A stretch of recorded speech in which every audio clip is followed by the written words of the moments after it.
Hey guys, Silver here, welcome to another video. And today we have a nice little display here, but we have an unpackaging, not a box, it's an envelope. So let me go ahead and start tearing them open. And see what we have. So we've been doing pretty well recently, financially. You know, we've reached a bit of a milestone. I was aiming at, earning my first million, and we've far surpassed that. We've now reached the billion mark.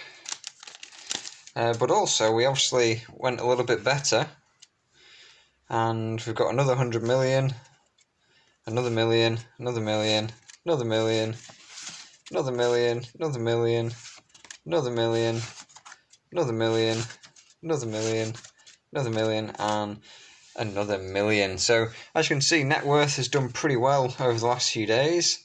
We've increased it by not just a million. I don't know how many there is there, 10 of them maybe, plus 100, plus a billion. So we're doing pretty well. So obviously these are Zimbabwe dollars. These are not US dollars, not Aussie dollars, not Canadian dollars, unfortunately. So we've got our $1 million notes.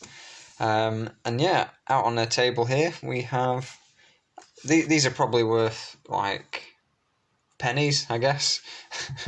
I don't know exactly what the conversion rate is, but yeah, obviously we're going to have a little talk today about inflation, in case you hadn't guessed. So these are some ridiculous sized banknotes. If you look and think those numbers there, just imagine having a bundle of those to go and buy, your loaf of bread, etc. Just sounds crazy, but it has happened in Zimbabwe, it's happened in Venezuela, not quite to the same extent necessarily.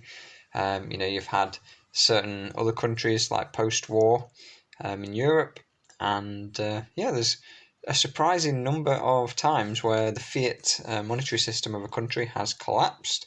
So what's generally happened, the general trend, is that obviously the central banks have printed more money to pay for more goods and services without the country becoming more productive. So more money is fine, providing that there is more productivity.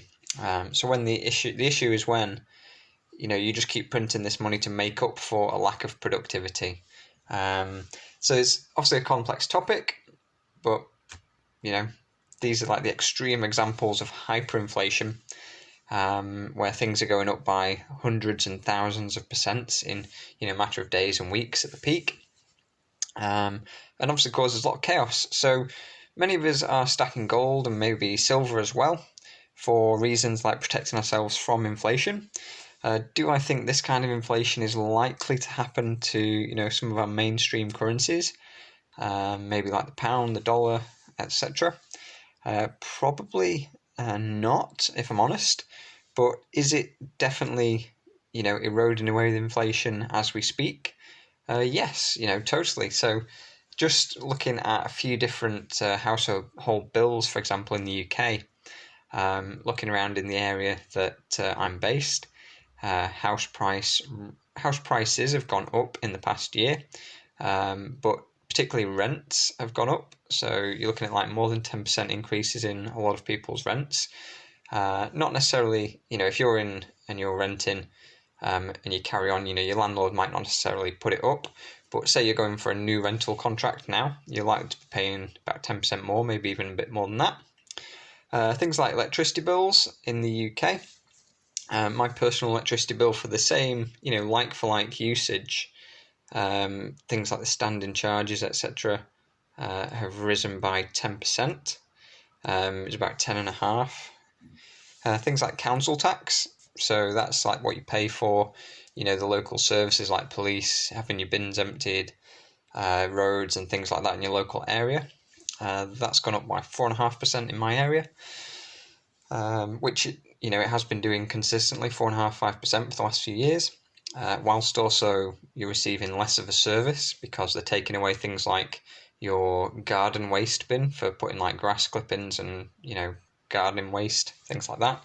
You actually have to pay extra now for that if you want a collection of that at all. So not only are they reducing the service, but they're increasing the cost. So that is, you know, a squeeze on both sides. You've got things like fuel prices, which obviously do fluctuate depending on oil, but currently they are quite high compared to where they were. They are obviously increasing. And yeah, many other just household costs. Food is increasing, but I haven't got, you know, an exact measure of that. You can just notice that it is a bit more expensive. But yeah, like I say, some of the things like secondhand cars, all kinds of things like this are going up and up and up.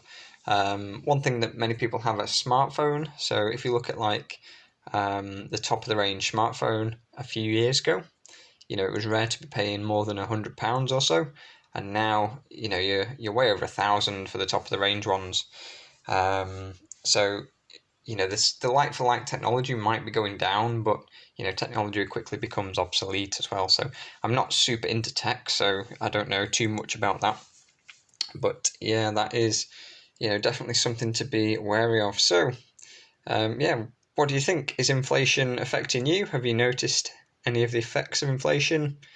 You know, can you remember times where things were considerably cheaper? And are you stacking metals because you feel inflation could be a threat, or is it just for fun, or do you like the shiny? You know, let me know. So hopefully we can have an interesting discussion in the comments below, and look forward to hearing from you.